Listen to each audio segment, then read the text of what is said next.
Me ndryshimet e fundit të ligjit për legalizim, vazhdua afati për parashtrimin e kërkesave për legalizim të objekteve të ndërtuara pa leje deri më 31 mars të këtij viti.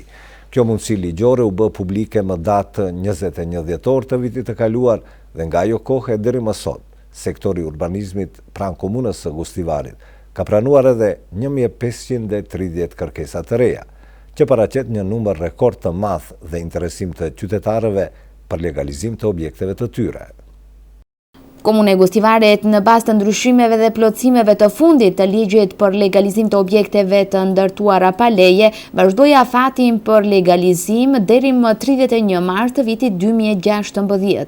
Nga afati i ri që u dha më datë 21 dhjetor të vitit 2015 deri më sot, numri i kërkesave të reja ka arritur deri më 1530, që sipas Jeton Saliut, shefi i sektorit të urbanizmit, dëshmon se ka pasur një sensibilizim të plotë të gjithë qytetarëve për t'u pajisur me fleta pronësie për objektet e tyre të ndërtuara pa leje. Numri i përgjithshëm deri sot është 1530 kërkesa të reja për legalizim për objektet të ndërtuara pa leje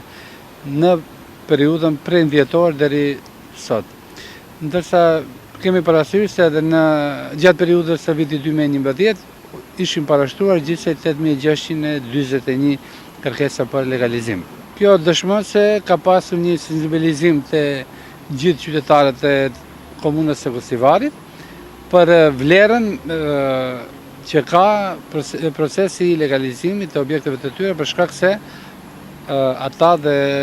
familjarët e tyre do të kenë tapi, fletë pronësore për objektet cilat këto i kanë. Pas të legalizimit të objektit të muftinisë Bashkësisë Fetare Islame në Gustivar, kjo e fundit gjatë kësaj periudhe ka parashtruar kërkesa edhe për 38 objekte të tjera fetare, si xhami apo mektebe, ndërsa ashtu si në rastin e parë, edhe për këto objekte me vendim të kryetarit të komunës së Gustivarit Nevzat Bejta dhe me pëlqim të Këshillit të komunës së Gustivarit, Muftinia e Bashkësisë Fetare Islame në Gustivar do të lirohet nga pagesa e të gjitha procedurave për legalizim. Me këto kërkesa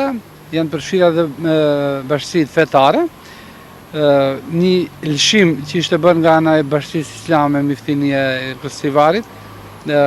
tash ata kanë parashtruar 38 kërkesa të reja për rregullimin e statusit juridik të objekteve fetare dhe mektepeve, me çka njëherë përgjithmonë ata do të pajisen me fleta pronësore dhe objektet e tyre do të jenë me tapi.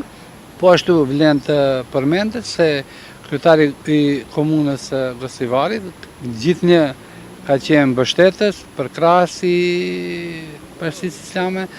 dhe gjitha objektet deri tash që kemi legalizuar ka dorëzuar propozim vendim deri në Këshill të komunës së Gustivarit për të liruar nga kompenzimi për rregullimin e statusit juridik, me çka do të pason e njëjta edhe për të gjitha këta objekte që Bashkësia Islame të lirohet nga kompenzimi dhe ata objekte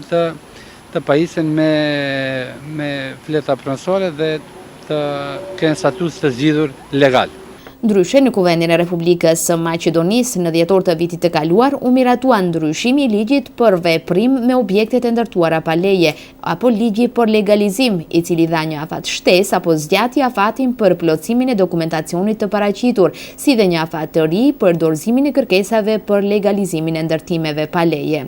Me ndryshimet e fundit, afati i aplikimit u zgjat deri më 31 mars 2016, ndërsa për ata që kanë dorëzuar kërkesë të mund të dorëzojnë elaborate gjeodezike deri më 31 dhjetor 2016. Saliu njofton se qytetarët të cilët do të aplikojnë tani do të mund të dorëzojnë elaborate gjeodezike deri më 31 dhjetor të vitit 2017. Sipas tij, kjo ishte një mundësi e mirë për të gjithë qytetarët që në vitin 2011 për arsye nga më të ndryshmet nuk aplikuan, ndërsa këtë herë kanë mundësi ta bëjnë një gjë të tillë dhe t'i legalizojnë ndërtimet e tyre pa leje.